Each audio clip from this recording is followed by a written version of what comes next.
আমাদের কাছে যে রোগীরা আসে সাধারণত বলে থাকে দাঁত সাধারণত ২ বেলা ব্রাশ করে থাকি, সকালবেলা এবং রাতের বেলা।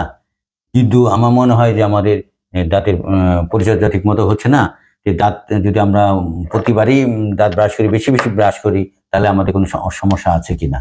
তো আমরা তাদের ক্ষেত্রে বলব যে দাঁত বেশিবার করাটা আ তেমন প্রয়োজন বলে আমি মনে করি না। অন্ততপক্ষে ২ বার। সকালে খাবার পরে। এই জিনিসটা খুব বেশি করে বলি যে আমরা সবসময় সবাই ভুল করে থাকি যে আমরা সকালবেলা খাবার পরে খুব কম লোকই আমরা ব্রাশ করে থাকি। আমরা সবাই দেখেন ঘুম থেকে উঠে খাবার আগে ব্রাশ করে থাকি। এটাকে আমরা আমাদের অবশ্যই মনে করতে হবে যে এই জিনিসটা আমাদের ভুল ধারণা।